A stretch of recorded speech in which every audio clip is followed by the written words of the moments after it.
Sadnam. We are Jen and Ramtin from Heart Center Revolution. Our intention with this podcast is to share the best of Kundalini Yoga and conscious living with you so you can live a more heart-centered life. Welcome to episode 8 of the Heart Centered Revolution podcast. For those of you listening in the US, happy Thanksgiving. And for those of you listening around the world, may you recognize all of the things in your life that you have to be grateful for. In this episode, we're going to do something a little bit different. We wanted to share a little bit about our story with you so you can get to know us a little bit more and also learn more about Kundalini Yoga.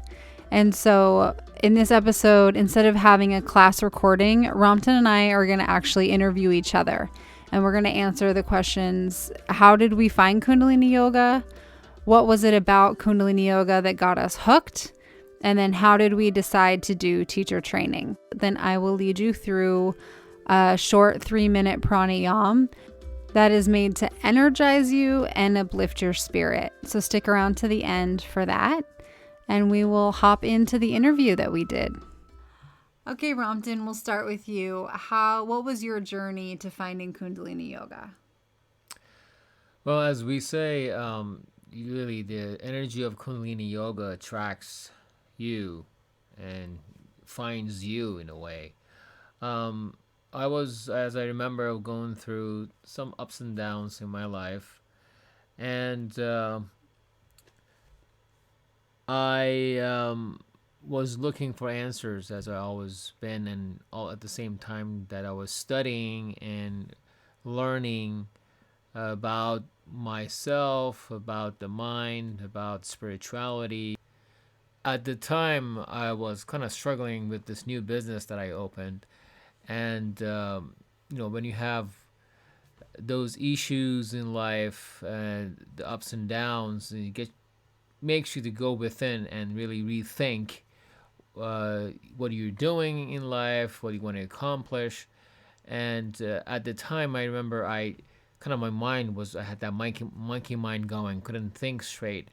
And I remember looking online and came across this website that explained if you have these symptoms, you most likely have ADD.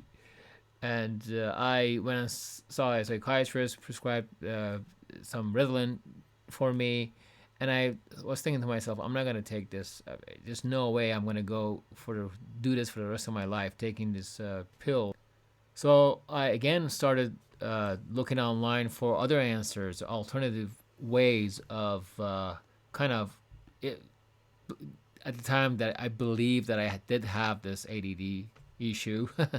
And I came across some meditations, and as I was searching for more and more, learned about the terminology of what I was looking for, like meditations and healing modalities.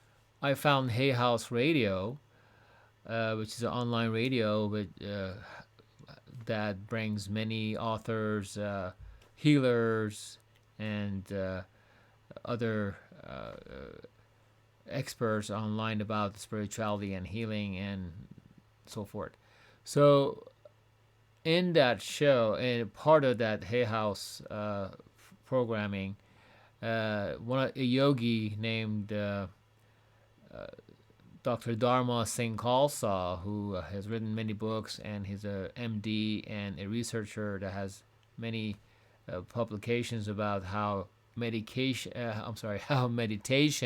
helps our brain and many aspects of the brain functionality. And I called in. What he was saying about meditation, about his practices, really got me interested. And I called in to ask a question. I don't remember what question, and he sent me a gift. And I noticed there was some exercises in there, breathing exercises. He explained some ways of it was meditation or kriyas that I know what they were now, kriyas. And I along with that he sent a CD, and I was listening to the CD. He was walking the listener through the kriya, tuning in, doing the exercises, the kriyas, and the meditation and relaxation. So I did that, and it really helped me out. I noticed a difference in my state of the mind, and my mind got quieter, sharper. I could think more clearly, and so on and so forth. So I did that. Was that I didn't know that that practice was actually Kundalini Yoga. So fast forward about 4.5 years later, I I was part of this Reiki group that we got together every Saturday at this yoga studio, Seven Chakra Yoga.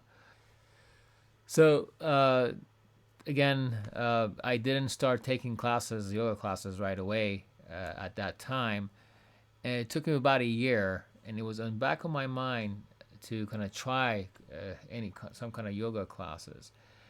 And when I thought about actually taking classes, at the time I lived in Long Beach, and Seven Chakra Yoga is in Huntington Beach. So I remember that that studio existed there. So it was a Friday evening, I remember, and that I decided to go to this class, to a class, and I wanted to go to a Kundalini Yoga class because when I looked up on the website, I noticed the name Kundalini Yoga, and the founder of the studio, Priya Jain, was teaching it. So I attended the class, and as we started the class, we always tune in, and we did the tune in, and I just, told myself, this sounds familiar. I've done this before. And we continued with the rest of the class, the meditation and the relaxation, and it was the same process in the same order that I always did at home, having the CD. And now I figured that I was doing Kundalini Yoga for the past 4.5 years, off and on, kind of self-study type of thing, and not realizing that I was doing Kundalini Yoga. So, but being at the in the classroom with the group, really had a different energy having a teacher, and it was a great experience. It was a great I felt the energy, the shift, that moment as well in that class. So I continued taking classes, other Kundalini classes, and other style of yoga as well at the same studio, and it really, I felt better, in every aspect. My mind again was clearer, I was calmer, and even the energy is something new that I was involved in, and it helped me a lot. And the more I learned about the practice of Kundalini Yoga, the more I wanted to learn, the deeper I wanted to go, and that led to going to the teacher training program. All right, Jen, now it's your turn. How did you find Kundalini Yoga? Well, like Ramtin shared with his experience, I've been a lifelong searcher and studier. So about when I was 13 years old, I knew I wanted to be a therapist, which is kind of a strange profession for an 8th grader to want to do. But I just loved listening to people, and found that people, even as an 8th grader, would naturally tell me things or open up to me. And I really was honored that people would do that, would be vulnerable with me. And I also was just so interested in what made a human being a human being. Like how did we operate? What created our motivations? So that led to me studying psychology in high school, for undergrad and graduate school, and then becoming a licensed marriage and family therapist. But even though that's my title, I primarily worked with teenagers and kids. And I think that I was really drawn to that because you can see, when you work with teenagers and kids, you can see how they develop as human beings because they're in that identity formation stage. So that's always been a big passion of mine. But I honestly found that studying psychology was very interesting and it was fascinating, but it didn't complete the whole picture of what it meant to be human. I felt that something was missing, and so I started studying mindfulness and some Buddhist teachings. And this was when I was working with a full service partnership program as a clinician. And so what that meant is that I was going into clients' homes. Oftentimes they had many stressors. They didn't have enough money.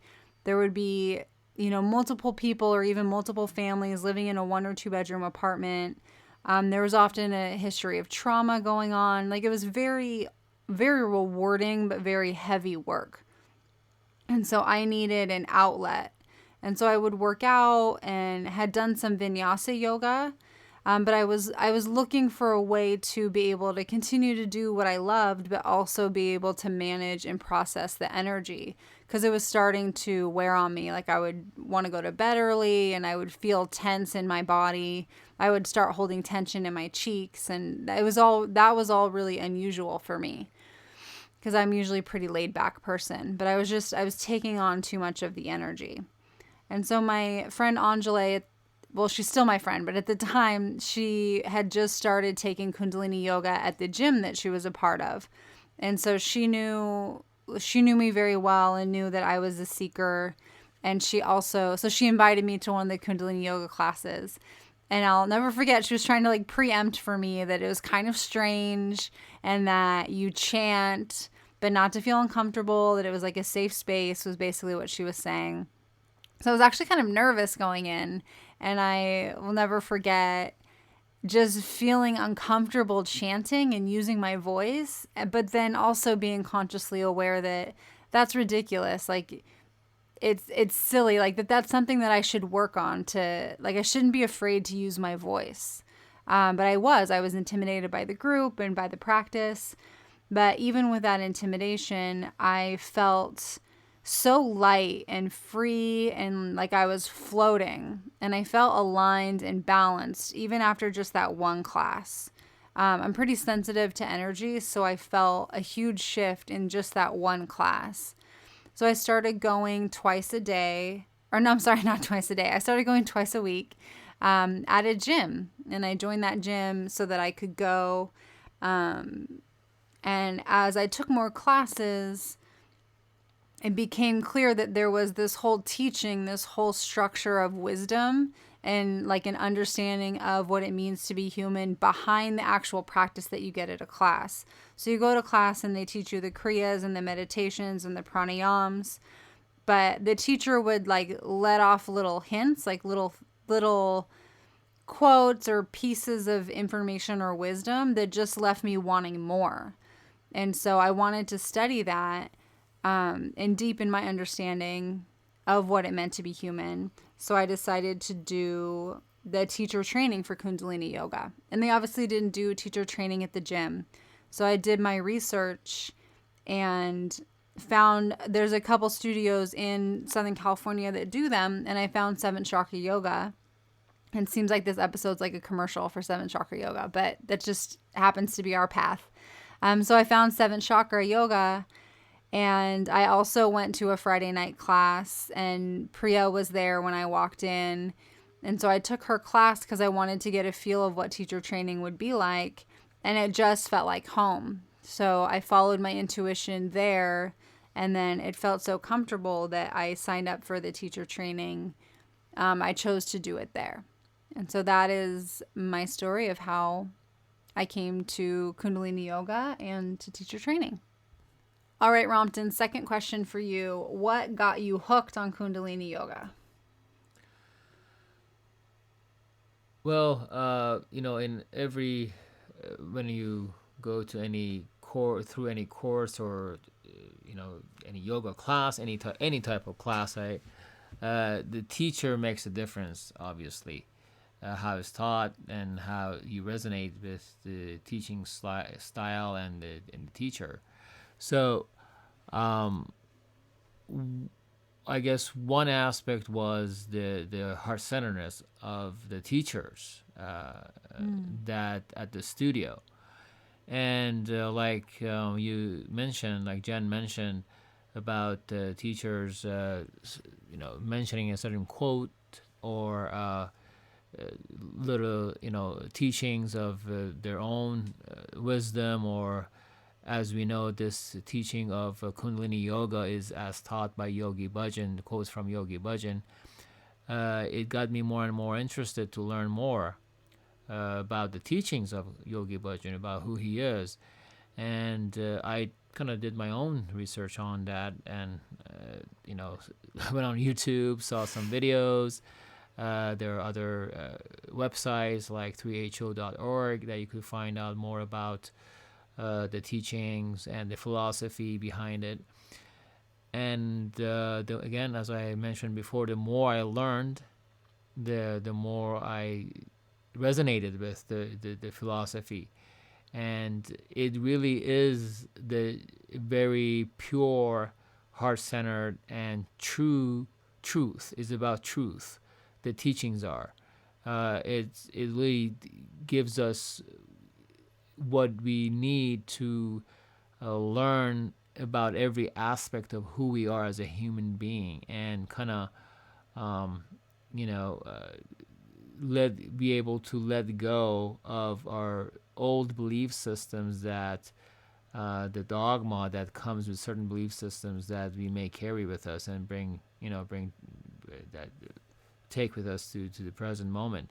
So and again, I had my own uh, educational background, and in philosophy and psychology, and also at the time I was practicing hypnotherapy and understanding subconscious mind and how it affects us, and the practice of Kundalini Yoga and doing the mantras, the chanting, every everything that's involved in this practice of Kundalini Yoga does affect our subconscious mind. So that, to me, was another tool that I could use in my own practice, and also I noticed how effective it was as I, did my own practice. Yeah, and Ramtin, you shared with me outside of this recording that you like that it's so comprehensive. Can you elaborate on what you mean by Kundalini Yoga being comprehensive? So Kundalini Yoga, as I've probably mentioned before, works not only with the physical body, but it exercises our body, our mind, and our soul. So as we get into the flow of the practice, we bring every aspect of who we are in alignment with each other. So as you practice, you clearing your subconscious mind, you aligning all the chakras, strengthening and balancing the chakras. We learn about the 10 bodies as taught by Yogi Bhajan as part of the humanology, that we learn more about the science of the body, the yogic scientific way of learning about our physical body and physiology. We learn about not only uh, who we are and every aspect of who we are as human being, but how our connection is to this expanded consciousness and to the cosmos, and our relationship to our self and our higher self, to our creator. It's a whole system that allows us to build from bottom up, so to speak, as to knowing as above so below, as below so above, meaning that we learn about who we are as human beings, and through that understanding and that connection with ourself, we become more connected and more in alignment with that higher consciousness and the source being, and therefore we become a more complete person. Awesome. Okay, now it's your turn, Jen. What got you hooked to Kundalini Yoga? All right. I alluded to it before, and it's actually hard for me to answer because it's not one specific thing, but it was just how I felt afterwards. Like there was a new feeling of balance and connection and an expansion of my mind and consciousness that I had never felt before. And to have such a profound change between when I started a class to when I ended a class, I just was drawn to it. I was like addicted. Like I didn't go every day. He didn't say this, but Ramtin went like every day when he first started, and I didn't do that. But if I missed a class, I could feel it. I could feel that my week was off. It started to be a grounding force in my life and started to open up some of my intuition. And then in teacher training, once teacher training started, what really got me hooked was that the people here understood me. Because out in society, out in general American culture, I always felt out of place, out of sync, a little bit strange. I had different thought processes than most people, different values. I just kind of approached life in a different way. And I had sensitivities and intuition that weren't readily understood or valued. And then to go to teacher training and have that just set out in the open, that the people here in this room have this particular sensitivity and have a particular point of view, and it doesn't make you strange or weird or less than. In fact, it's, the way of being that we're evolving into, like the human species are evolving into this way of being, into this heart-centeredness, into this connectedness, into this raising of our consciousness. And that to be out of alignment with society as a whole, given how sick our society is a sign of leadership and of health. And that was just such a healing message for me to hear, and really place the foundation of Kundalini Yoga being rooted in my life, I think, for the rest of my life, because I finally was somewhere where I felt understood and I felt valued, and that the teachings and the practices had integrity. So if they said something, did something, then I could experience that. I could test it. Like, there's no belief system. You don't have to believe in anything. You just do the practice and you get the result. And I really appreciated and loved that about Kundalini Yoga. All right, last question, and we'll keep it short. So, Ramtin, how did you decide to do teacher training? Well, during the classes, Priya especially mentioned the teacher training course, and if anyone was interested to pursue more and learn about the technology and the science of this, practice, you could take the course. And I always, of course, was interested, but had to, was involved in many other things, and I had other plans for myself as far as taking other advanced courses in my own field of hypnosis. But I remember taking a friend of mine to one of the classes to just show her, what Kundalini is about, and she noticed how much was into it, and during the practice, and how after we talked about it. So, and that day also, I'm pretty sure it was Priya's class that she mentioned the teacher's training, and my friend who I took to the class, Lana, she decided to surprise me by putting down the deposit and giving me as a gift, and for me to go to the teacher's training course. And I remember one of the Friday, I guess the following Friday's class, Priya coming to me and said, "Guess what? You're starting teacher training this coming weekend or something." I was like, "What? No, I'm not." He was like, "No, your friend did that for you." I was like, "Oh, wow! So that's great." I mean, I was kind of like, well, I don't. I kind of haven't decided to do it, so I don't know if I want to do it, but. Then I just really saw it as of course, it was a friend of mine and her consciousness that gave me that gift. But I think I was waiting for some kind of message or something for me to give me the direction about doing it or not doing it, because it was it's a sort of a big commitment. It's a 9-month long course, and I had to let go of other stuff or change my plans about other things I wanted to do. So it's not it's longer I could probably answer that I wanted we wanted to do, but that's how I got started, and I took it as a sign to go for it, and of course, it was the best thing that happened to me for many reasons. So, how did you decide to do teacher's training?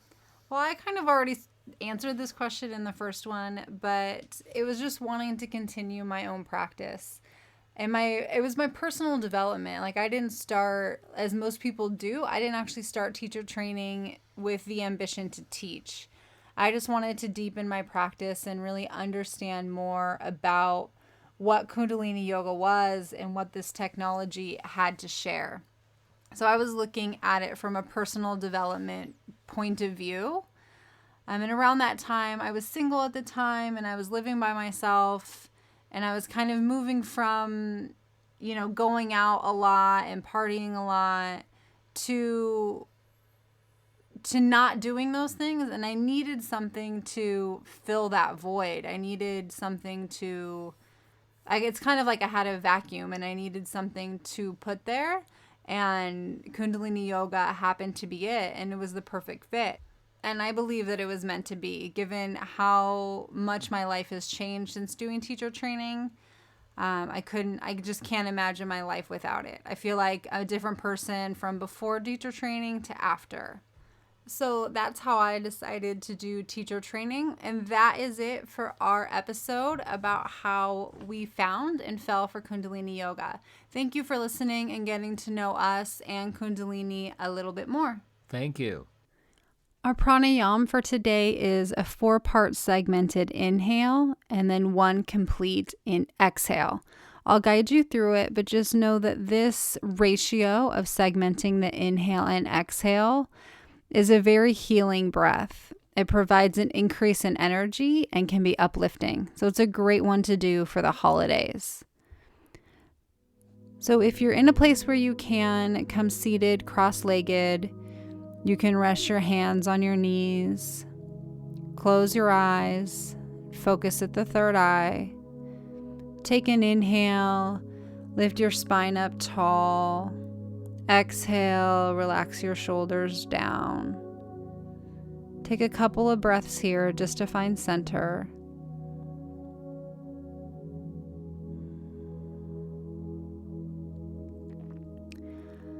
And let's inhale deeply together, inhaling the belly full, ribs expand, chest lifts.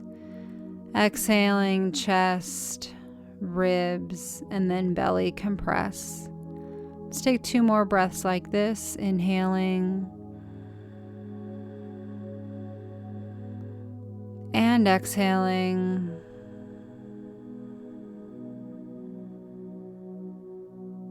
Inhale again.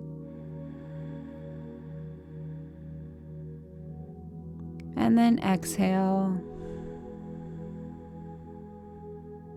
And keep breathing as I describe the technique.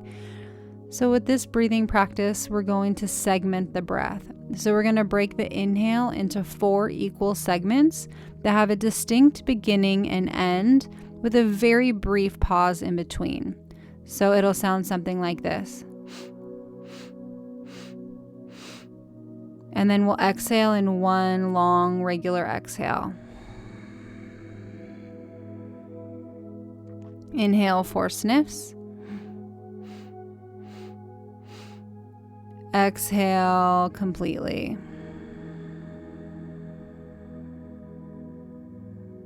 Inhale in 4. Exhale completely. Keep up this breath pattern, noting that you want the sniffs to be distinct and have a space between, but you don't want them to be rigid or harsh. So keep your face relaxed, keep your shoulders relaxed. Let the breath come in naturally and just gently pause it. Come in, gently pause, come in, gently pause, come in, gently pause, and then exhale all at once. Inhaling 4 sniffs. Exhaling all at once. Try not to collapse or squeeze the nostrils or to pull the breath too deeply into the lungs. You want the breath to be relaxed and focused.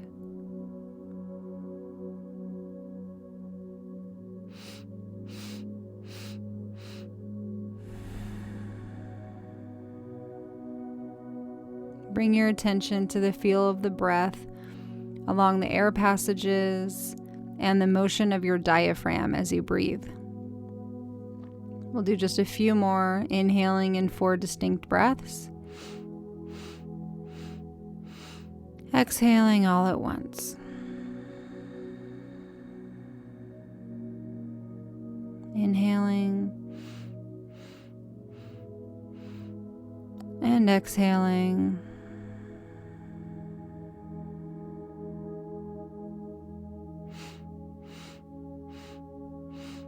And exhaling.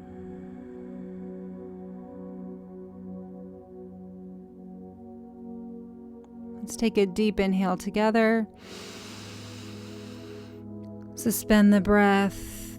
Pull up on the pelvic floor in that mole bond we learned in the last episode. Direct the energy up the central channel, out the crown of the head, eyes focused at the third eye. Exhale. Relax the breath. Check in with yourself. Know if you felt any shifts from just that brief practice of pranayam. Remembering that this tool is always here for you. You can always break your inhale into 4 separate segments and exhale on one segment to create healing, to increase your energy, and to feel your spirit uplifted. You can blink your eyes open when you're ready if they have been closed. Thank you so much for listening to our 8th episode of the Heart-Centered Revolution podcast. We love creating this. We love sharing the teachings of Kundalini Yoga. I will post links to all the resources that we talked about in this episode on the show notes. You can find that at heartcenteredrevolution.com/episode 8. And if you're inspired by it, if you enjoy what you get here, please go into iTunes and leave a rating and a review. It would help us out a ton. But thank you so much for spending your time with us. We love you, and may the light within you guide your way on. Sat Nam.